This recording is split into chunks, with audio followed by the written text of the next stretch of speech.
Assalamualaikum warahmatullahi wabarakatuh. Alhamdulillah wassalatu wassalamu ala rasulillah. La hawla wa la quwwata illa billah. A'udzu billahi minasyaitonir rajim. Bismillahirrahmanirrahim. Asyhadu an la ilaha illallah wa asyhadu anna Muhammadar Rasulullah. Asyhadu an la ilaha illallah wa asyhadu anna Muhammadar Rasulullah. Asyhadu an la ilaha illallah wa asyhadu anna Muhammadar Rasulullah sallallahu alaihi wasallam. Bismillahirrahmanirrahim. Sabbihisma rabbikal a'la alladzi khalaqa fasawwa walladzi qaddara fahada walladzi akhrajal mar'a faj'alahu sa'an akhwa. Sanuqrika fala tansha illa ma syaa Allah. Shadaqahu alim, shadaqahu ala Rasulillah sallallahu alaihi wasallam. Pertama, mari kita panjatkan rasa puji syukur kita pada Allah Subhanahu wa taala. Alhamdulillahirabbil alamin. Segala puji rahmat alhamdulillah senantiasa kita panjatkan pada Sang Khalik, pencipta alam seisinya seperti ini, pencipta keindahan seperti yang kita lihat di belakang kita ini. Begitu kita wajib mengucapkan subhanallah atas keindahan yang Allah berikan pada kita. Syukur alhamdulillah yang harus kita panjatkan pada Allah Subhanahu atas semuanya diciptakan. Batu yang berupa dari lahat, kemudian diciptakan yang tadi batunya panas berkata model kayak magma keluar dari gunung berapi, sekarang seperti ini, indahnya Masya Allah. Ini keindahan yang tiada. Salawat dan salam mari kita haturkan pada junjungan kita Nabi Muhammadin sallallahu alaihi wasallam. Mudah-mudahan syafaat senantiasa diberikan kepada kita sekarang maupun nanti kelak di akhirat nanti. Ma'asyiral muslimin muslimat rahimatullah, dimuliakan Allah Subhanahu wa taala. Jamaah pencerahan bimbingan amalan yang Ustaz takzimi, Ustaz muliakan. Detik ini, dewasa ini, kita dihadapkan dengan berbagai dalih, yaitu diantaranya kebutuhan waktu, di mana waktu itu sudah disebutkan Bismillahirrahmanirrahim, wal asri innal insana lafi khusr. Demi waktu, demi jam apapun, manusia itu dalam keadaan rugi. Kerugian kita ini luar biasa. Kerugian hamba Allah yang tidak punya iman luar biasa. Artinya apa? Begitu ruginya manusia ketika hidup di dunia, ketika dia dalam menelusuri jalan, yaitu ketika mampir sebagai mencari bekal kita untuk di akhirat nanti. Rugi banget apabila mereka tidak menanamkan bekal yang bagus. Cara mencari bekal yang bagus inilah yang kita bahas, yang kita bicarakan, yang harus kita realisasi dalam kehidupan sehari-hari. Sudah cukup kita bersyukur atas ridho Allah, berkah Allah, hidayah Allah dengan kenikmatan seperti ini merupakan tanda bukti kebesaran Allah buat kita. Seharusnya kita bukan menjadi orang, jangan sampai menjadi orang yang rugi di hadapan Allah Subhanahu wa taala. Kita nikmatin semua keindahan ini yang didasari dengan iman. Illal ladzina amanu wa 'amilus sholihati wa tawassaw bil haqqi wa tawassaw bis sabr. Dengan hal-hal yang tadi, mari kita kaji. Kecuali kita beriman pada Allah dengan iman sebenarnya iman, menjadi hamba Allah yang sabar, yang pegang amanah dan senantiasa beramal soleh. Ini yang harus kita camkan, yang harus kita jalankan. Maka dari itu, setiap waktu jangan sampai menjadi orang rugi. Dengan cara apa? Dengan jalan kita, jalankanlah sholat 5 waktu. Kenapa? Dengan sholat inilah suatu hal yang nanti akan diperhitungkan kembali. Ketika sholat kita bagus, amalan kita ngikut bagus. Ketika sholat kita jelek, amalan kita ikut jelek. Maka dari itu sholat penting. Inna sholata tanha 'anil fahsya'i wal munkar. Segala sesuatu yang berhubungan dengan sholat ini harus kita tegakkan, mencegah dari perbuatan keji dan mungkar. Jangan sampai kita terjerumus dalam perbuatan segala akibat-akibat dari perbuatan keji dan kemungkaran yang sudah merajalela, yang sudah menzalimi hati kita, sudah meracuni anak-anak kita, cucu-cucu kita, sudah terracuni semuanya. Maka dari itu kita besarkan, terutama di sini disebutkan dalam suatu ayat Al-Quran, yaitu disebutkan wa aqimis sholat liduril samsi ila huwasil lail wal Qur'an al-fajr. Sini disebutkan wa aqimi, laksanakanlah sholat lidul samsi, sejak matahari tergelincir ila huwasikil lail, sampai gelapnya malam. Jadi di sini sebutkan illa ghasaqil lail wal Qur'anal fajr. Wal Qur'an fajar, yaitu dengan bacaan Al-Quran di waktu fajar, di waktu subuh. Keistimewaan dalam kita menjalankan sholat subuh, Masya Allah. Maka dari itu ketika kita bangun tidur, orang pada dasarnya lagi enak-enaknya ngorok, lagi enak-enaknya mereka tidur, disuruh bangun oleh Allah Subhanahu wa Ta'ala. Untuk apa? Untuk bermunajat pada Allah, untuk mendekatkan makrifat kita pada Allah Subhanahu wa Ta'ala. Agar apa? Agar kita tergolong sebagai hamba Allah yang istiqomah bangun tengah malam. Juga disebutkan dalam sini dalam Al-Qur'an, wa minal laili fatahajjat bih. Jadi di sini wa minal laili, dan pada sebagian malam, wa minal laili, pada sebagian malam, fatahajjat bih, lakukanlah salat tahajud. Nafilat lah, sebagai pahala tambah. Jadi kita ditekankan untuk sholat tahajud. Dalam Al-Quran disebutkan sholat Al-Isra ini sebagai pahala tambah. Artinya apa? Sempurnakanlah sholat itu. Sholat kita 5 waktu belum tentu diterima oleh Allah. Lakukanlah, sempurnakan dengan sholat sunnah. Sholat qobliyah, sholat ba'diyah, dan sholat tahajud, sholat hajat, sholat duha.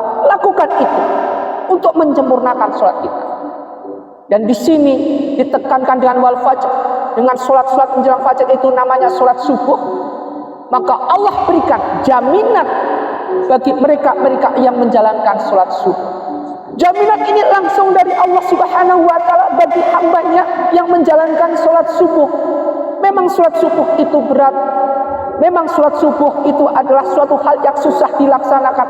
Barang siapa yang melaksanakan sholat subuh secara berjamaah, maka jaminan dari Allah ada 5. Yang pertama, jaminannya adalah suatu pahala, di mana pahalanya sebagaimana sholat semalam penuh. Bisa dibayangkan, kita jamaah sholat subuh, pahalanya mendapat suatu pahala, di mana itu pahalanya satu semalam sholat penuh. Diterima oleh Allah langsung. Bisa kita realisasi dalam kehidupan sehari-hari, kita istiqomah untuk bisa menjalankan jamaah sholat subuh. Memang susah, tapi kalau sudah terbiasa, maka ini akan menjadi suatu hal yang refleks, tapi refleksnya adalah refleks yang menimbulkan husnul amal. Bayangkan saja, jangankan sholat subuh, sholat qobliyah subuh aja, pahalanya bahwa sholat qobliyah subuh itu lebih baik, 2 rakaat itu lebih baik daripada dunia dan seisinya. Masya Allah, sudah dijelaskan berkali-kali dalam Al-Quran, dalam tausiah, dalam suatu majelis, di mana-mana sudah dijelaskan bahwa sholat subuh itu ada nomor 1, keutamaannya luar biasa. Jangan disia-siakan. Disebutkan di sini inna Qur'anan fajri kana mashhuda. Inna Qur'ana fajri, sesungguhnya bacaan dalam Al-Quran di sholat subuh ini kana mashhuda, disaksikan oleh para malaikat. Malaikat semua menyaksikan dengan bacaan sholat subuh, bacaan Al-Quran sholat subuh ini. Al-Quran akan menjadi teman kita. Salah satu cerita, suatu riwayat mengatakan, pada suatu saat nanti manusia dikubur. Ketika si fulan ini dikubur atau dimakamkan, kemudian timbul cahaya. Cahayanya luar biasa yang timbul dari darah antara hati dengan muka wajah. Ini cahaya keluar. Cahaya keluar itu keluar dengan dia adalah seorang lelaki yang berwajah tampan. Ketika malaikat Munkar dan Nakir memberikan pertanyaan ke alam kubur pada si fulan, malaikat Munkar dan Nakir bingung dia. Ketika dilihat ada cahaya dalam tubuhnya, malaikat Munkar dan Nakir bingung memisahkan antara cahaya ini dengan badannya. Tidak bisa dipisahkan. Malaikat datang mau memberikan pertanyaan, tidak bisa. Karena di backup oleh orang pemuda tampan yang berada dalam cahaya tubuhnya ini. Yang jadi pertanyaan adalah, siapa pemuda tampan ini? Siapa cahaya yang keluar dari jenazah? Ketika orang itu dalam keadaan meninggal, keluar jenazah dari tubuh, siapa ini? Ini yang jadi pertanyaan. Sehingga timbul cahaya keluar dari jenazah sampai tembus ke alam kubur, sampai keluar ke alam dunia. Masya Allah. Ternyata ini merupakan suatu amalan di mana amalan itu adalah ketika si fulan ini sewaktu masa hidupnya tidak pernah lepas dengan membaca Al-Quran. Al-Quran dia baca terus sampai dia benar-benar bisa memahami, satu hari tidak pernah lepas dari satu juz. Maka dari itu pentingnya kita membaca Al-Quran, pentingnya kita membaca surat Al-Mulk 30 ayat ini akan bisa menemani kita. Al-Quran ini nanti semuanya hidup. Maka di sini disebutkan inna Qur'anan fajri kana masyhuda. Quran, membaca Al-Quran ini disaksikan oleh para malaikat. Para malaikat menyaksikan dengan keberadaan Al-Quran. Kesucian Al-Quran dijamin oleh Allah Subhanahu wa ta'ala, langsung oleh Allah Subhanahu wa ta'ala, tidak tanggung-tanggung. Maka dari itu, ketika malaikat mungkar nakir tidak bisa memisahkan, kembali dia kepada Allah Subhanahu wa ta'ala. Akhirnya orang ini terbebaskan dengan pertanyaan. Fitnah kubur terbebaskan. Bahkan Al-Quran yang ada dalam tubuhnya ini tidak mau lepas, tidak mau dilepas sampai dia menemani masuk surga nanti. Coba dibayangkan, Al-Quran yang kita baca mempunyai roh sendiri-sendiri ketika nanti, ketika kita masuk di alam barzakh, ketika kita dalam kesendirian, dia nanti akan menemani kita dengan cahayanya, dengan terang benderangnya. Masya Allah. Kalau sudah seperti ini, mari, meskipun kita tidak bisa satu juz sehari, jalankan, baca Al-Quran ini satu ayat. Jangan sampai Al-Quran berdebu, tidak pernah kita sentuh, di mana akidah kita sudah merosot, tetapi ini senantiasa kita sentuh. Ini tidak pernah berdebu, tapi Al-Quran berdebu. Tolong dibedakan antara ini dan ini. Boleh memakai ini, tapi jangan melupakan ini adalah nomor satu. Al-Quran adalah nomor satu. Ini adalah nomor 4, nomor 5 sebagai prasarana kita untuk ibadah kepada Allah. Jangan sampai kita ditunggangi ini sehingga kita melupakan apa yang dinamakan kewajiban kita sebagai orang muslimin, muslimat, mukminin, mukminat dalam membaca Al-Quran. Mustahil ketika kita ditanya tentang mandinya agama kamu apa, Islam, tapi tidak bisa baca Al-Quran. Pelajari semuanya. Jadi itu jaminan Allah yang pertama adalah pahala yang diberikan kepada hamba Allah yang senantiasa menjalankan sholat subuh secara berjamaah. Yang kedua, jaminan Allah untuk bagi mereka yang jamaah sholat subuh adalah sebagai sumber cahaya nanti di hari kiamat. Kelak nanti di hari kiamat semua dihancurkan, semua dibumingkan, semua diratakan, semua dirusak. Tidak ada yang bisa bangkit waktu itu. Dengan kesendirian siapapun tidak ada yang hidup kecuali Ahad, kecuali Allahus Samad, kecuali Allah. Allah pada waktu itu bisa sombong karena memang sombong ini bagian Allah. Manusia tidak boleh sombong karena kesombongan itu adalah bagian Allah. Allah berhak sombong. Pada waktu itu Allah bilang, siapa? Wahai raja-raja pada waktu itu, bangkitlah kamu kalau memang bisa bangkit. Tidak ada yang bisa bangkit karena memang semua itu diciptakan oleh Allah. Sehingga pada waktu itu Allah membuktikan bahwa semua itu hanya Allah yang maha ahad, maha kekal segala-galanya. Kita perlu mohon kepada Allah, siapa yang akan menolong kita nanti sebagai sumber cahaya nanti di hari kiamat. Apa ketika kita berjamaah sholat subuh, kita bangun subuh setiap malam dalam kegelapan, gelap semuanya, kita gelap, tetapi nanti kita akan memancarkan cahaya pada waktu di hari kiamat, diganti oleh Allah dengan pahala seperti itu. Masya Allah.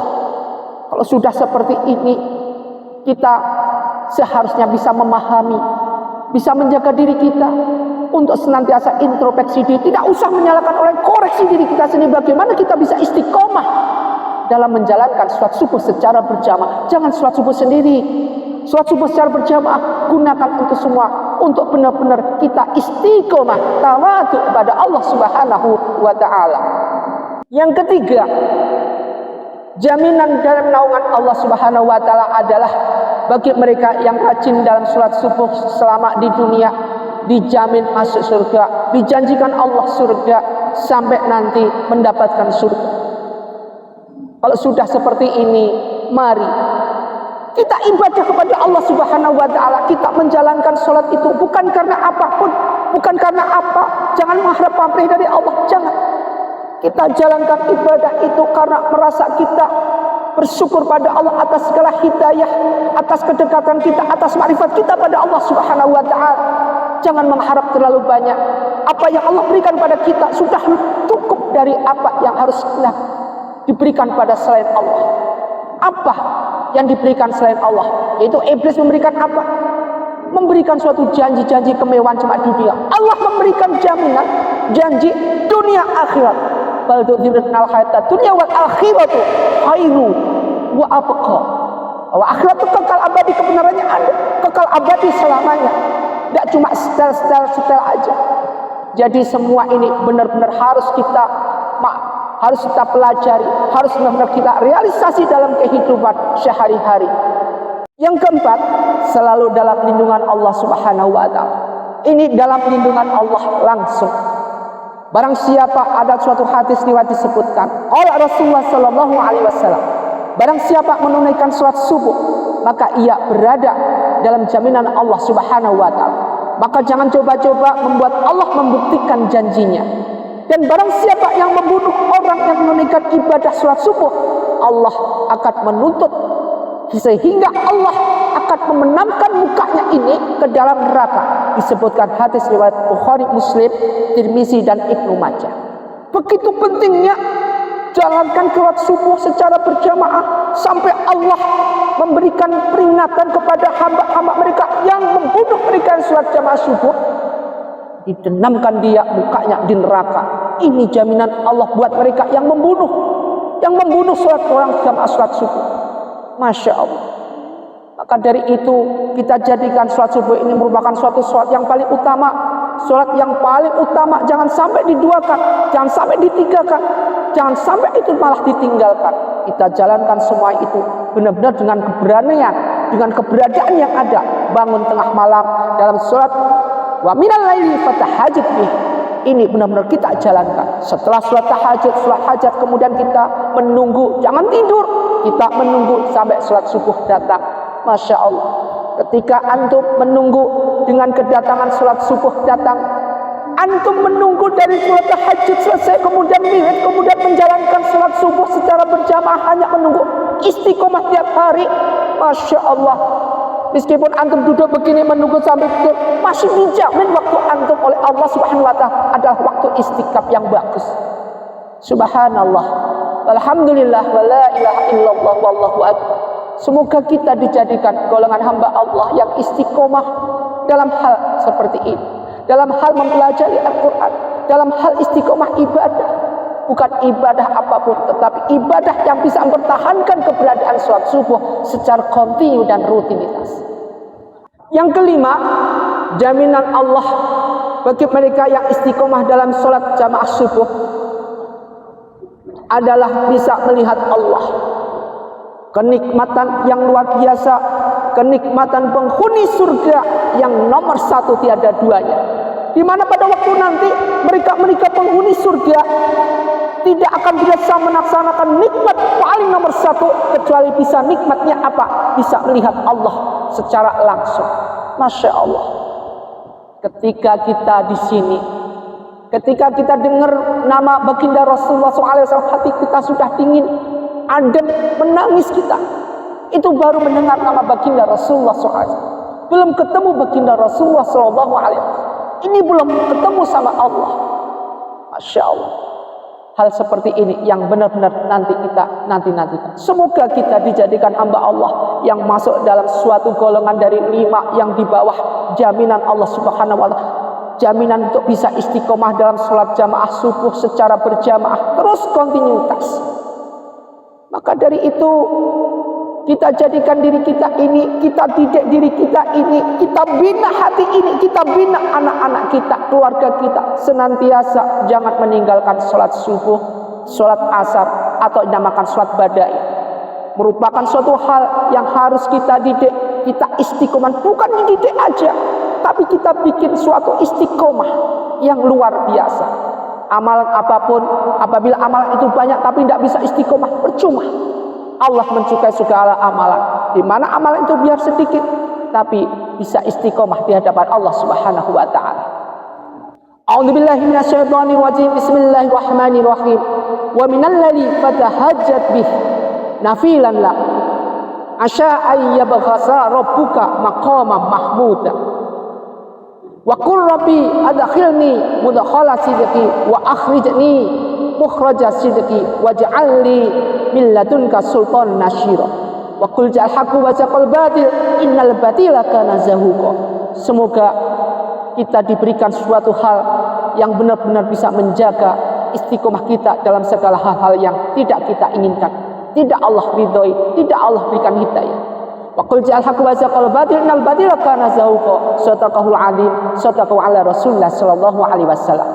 Mudah-mudahan kita senantiasa jadikan hamba Allah yang berpegangan penuh dengan ini, yang kita pegang ini, kita pegang di dunia sampai nanti di akhirat. Kita masukkan ayat-ayat ini dalam hati kita, dalam ini kita pelajari, kita hafalkan. Nanti tidak akan bisa lepas. Sekali hafal, tidak akan bisa lepas dari tubuh kita. Masya Allah. Semoga bermanfaat apa yang kita bicarakan dalam suatu majelis apapun, apa yang kita gali dalam suatu penggalian ilmu. Semoga bermanfaat buat kita sekarang juga nanti. Semoga bermanfaat. Wabillahi taufiq wal hidayah. Wassalamualaikum warahmatullahi wabarakatuh.